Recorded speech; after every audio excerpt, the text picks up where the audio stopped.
हमारे छत्तीसगढ़ के आदरणीय स्वास्थ्य मंत्री Shri Tribhuvaneshwar Singh Sharan Singh ji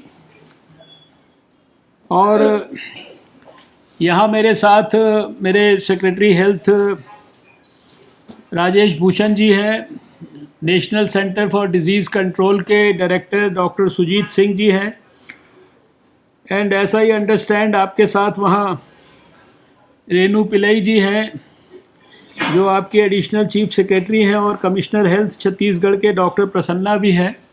this is what I have been told, and there are district commissioners and DMs of all the districts. Some of my NHMD है sir. अच्छा, that's good. Thank you so much. Five districts sir. जी, thank you sir. Sir ये आज की जो बैठक है ये इनफैक्ट कंटिन्यूटी में है. We have in fact in the last 2 weeks I have been organising such meetings with all the states, और उसके पीछे आप जानते हैं कि पिछले 10 महीने से हम सब लोग देश में मिलकर कोरोना के ख़िलाफ़ लड़ाई लड़ रहे हैं.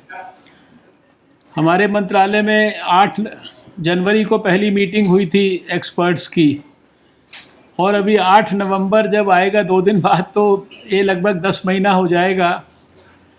8 जनवरी को पहली मीटिंग के बाद 17 जनवरी को आप सबको, सभी स्टेट्स को सारी हेल्थ एडवाइजरीज हमने जो पहली भेजी थी वो 17 जनवरी को भेजी थी. तो आप लोग भी सब उसी समय से इस कोरोना के ख़िलाफ़ युद्ध में लगे हैं. इस 10 महीने में हम सब लोगों ने बहुत सारी चीज़ें सीखी है. कोविड के ख़िलाफ़ जो जंग है वो लड़ना तो सब सीख गए हैं, उसकी टेक्निक भी सबको आ गई है, और दिन प्रतिदिन हम लोग कोशिश करके उसको इम्प्रूव भी करने की कोशिश कर रहे हैं.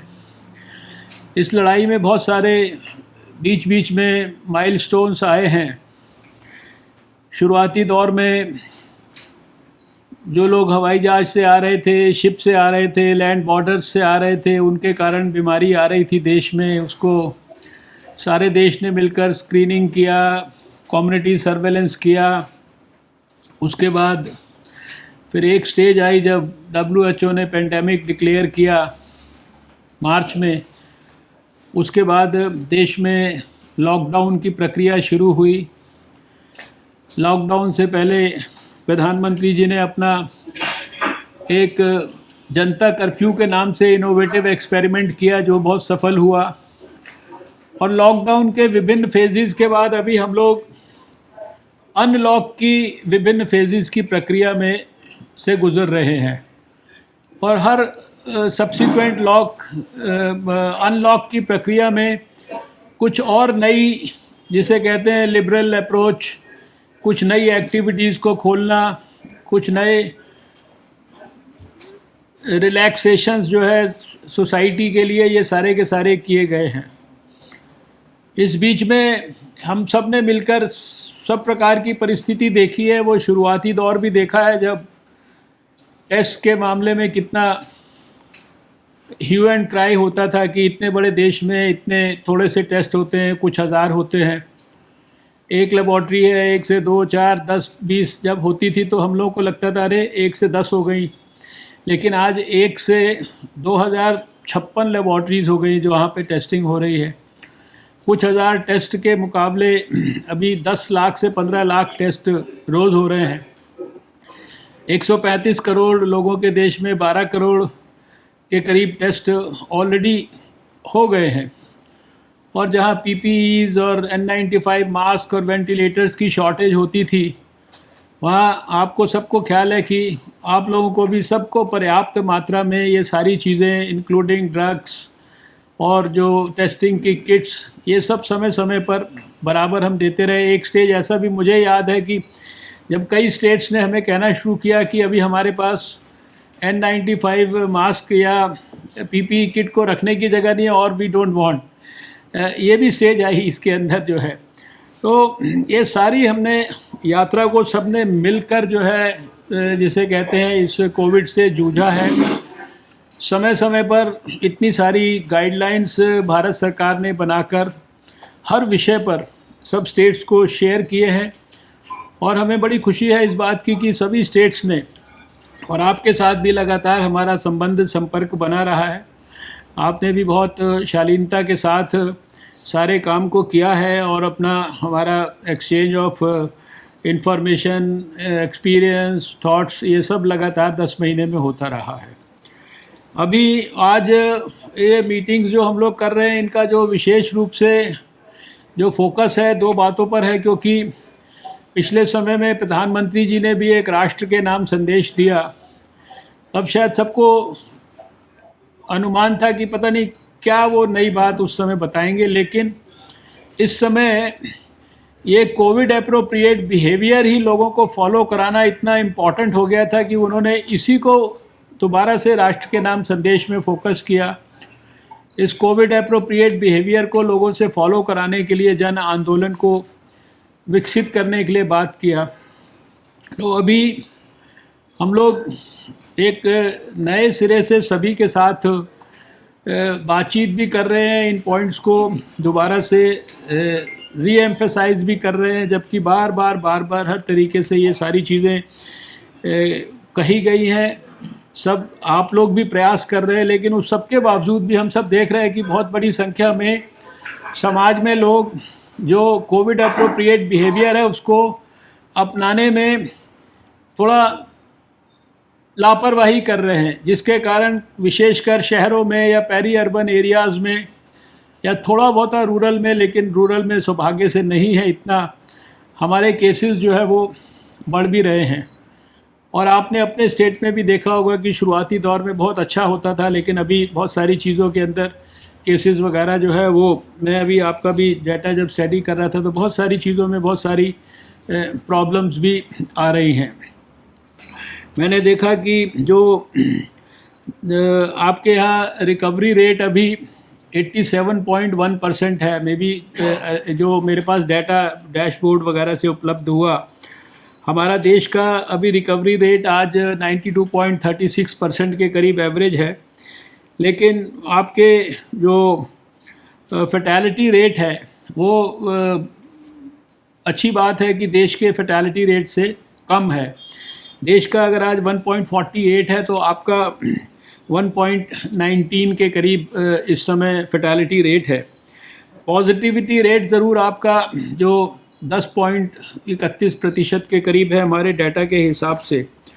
और मैं देख रहा था कि जो जिस चीज़ का मैंने चर्चा अभी किया कि मई एंड में 492 केसेस छत्तीसगढ़ में थे, जो अभी करीब 1,96,233 के करीब हो गए हैं, जो कि 5 मंथ्स में करीब उसको अगर हम टेक्निकली कैलकुलेट करें तो 400 टाइम्स का नंबर हो जाता है। डेथ्स के बारे में जो थोड़ा सा हमें चिंता की दृष्टि से लगा, एक चीज़ जो आपसे शेयर करना चाहते थे कि भाई आपके यहाँ पर 34.8% लोगों की जो मृत्यु है within 24 hours of hospitalisation हो रही है, और 46.2% की within 72 hours of hospitalisation. तो ये भी थोड़ा सा एक गहराई में जाने का विषय लगता है। 7 डिस्ट्रिक्ट ऐसे हैं आपके, रायपुर, दुर्ग, रायगढ़, ये राजनांदगांव, बिलासपुर, जंजगीर, चंपा और कोरबा, जहां 61% केसेस हैं और 71% आपकी डेथ्स हैं सारी इन 7 डिस्ट्रिक्ट्स में। और इसके साथ साथ 10 डिस्ट्रिक्ट्स ऐसे हैं जहां की वास्तव में 81.2% आपकी डेथ्स हैं। ये भी मैंने 10 डिस्ट्रिक्ट्स लिखे, दुर्ग, समुंद और ये बालोदा बाज़ार, रायपुर, धमतारी, बिलासपुर, रायगढ़, जंजगीर, चंपा, राजनांदगांव और कोरबा। तो ये सारे जो डिस्ट्रिक्ट्स हैं, यहाँ पर विशेष रूप से अभी यहाँ के खुलासा हम लोग डीएम से भी आपकी उपस्थिति में बातचीत करना चाहेंगे।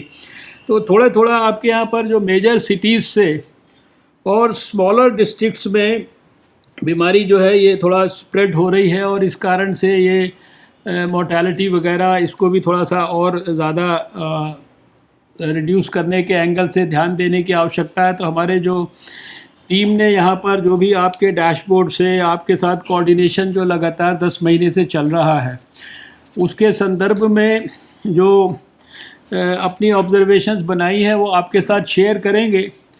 फिर आपकी भी बात सुनेंगे, फिर कुछ आपके डीएम्स की भी बात सुनेंगे।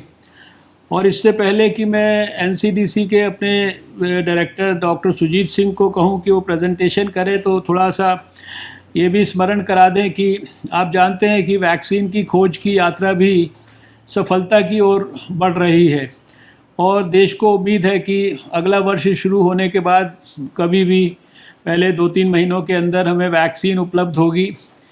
टारगेट भी है कि जून जुलाई अगस्त तक जो है देश के 20-25-30 करोड़ लोगों को वैक्सीन दे दी जाए। उसके लिए टारगेट ग्रुप्स जिनको फर्स्ट प्रायोरिटी पे डील करना है उनके बारे में भी विचार विमर्श गंभीरता से चल रहा है। और उसके अंदर भी जो बिल्कुल एकदम नंबर 1 प्रायोरिटीज़ हैं उनकी लिस्टें बनाने के लिए भी सारे स्टेट्स के साथ जो है हमारा संपर्क हुआ है। अक्टूबर एंड तक वो लिस्टें वगैरह बना के भेजनी थी। तो उस दिशा में भी हमने सोचा कि आपका मैं थोड़ा ध्यान आकृष्ट कर दूं कि साइमल्टेनियसली जहां कोविड के ख़िलाफ़ जंग को हमें लड़ते जाना है, उसके साथ साथ वैक्सीन आने के समय जो कुछ हमें लॉजिस्टिक्स और सारा कोल्ड चेन से लेकर और अपनी जो टीम्स की व्यवस्था करनी है, जो हम लोग अपने यूनिवर्सल इम्यूनाइजेशन प्रोग्राम में देश ने बहुत कुछ पहले से अनुभव किया हुआ है, सीखा हुआ है। पोलियो को देश ने एरेडिकेट किया है, लाखों केंद्रों को हैंडल किया है। तो उसको भी मन में रख के आप अपनी सारी योजनाएं थोड़ा सा बनाते चलेंगे अभी से और ध्यान रखेंगे तो शायद हम सब मिलके जैसे 10 महीने में अच्छी तरीके से कोविड की लड़ाई लड़ी है और ख़ासकर अगले 2 महीने 3 महीने के लिए विशेष हम आपका ध्यान और आपकी चिंता और स्ट्रेंथन करना चाहते हैं कि जो ये फेस्टिवल्स का सीज़न चल रहा है और इसके साथ साथ जो इनकमिंग विंटर सीज़न है, इसमें दोनों में ट्रांसमिशन जो है बिकॉज ऑफ लोगों का इकट्ठा होना बाज़ार में और फेस्टिवल्स के दौरान और कोविड एप्रोप्रिएट बिहेवियर का डिसिप्लिन्ड वे में पालन ना करना, और उसके साथ साथ जो विंटर में भी एक रेस्पिरेटरी वायरस होने के नाते एक थियोरेटिकल पॉसिबिलिटी ज़रूर है कि इसका ट्रांसमिशन और तेज़ी से हो। तो इस नाते सभी सरकारों को हम लोग और ज़्यादा सचेत करना चाहते हैं। वैसे तो सभी अधिकारी और सब लोग ये सब बातें अच्छी तरह से अब तक जान गए हैं, समझ गए हैं, सारी स्ट्रैटेजी हमको पता लग गई है, लेकिन कहाँ कहाँ माइन्यूटली डायग्नोसिस करके और क्या क्या इंटरवेंशंस करने की ज़रूरत है।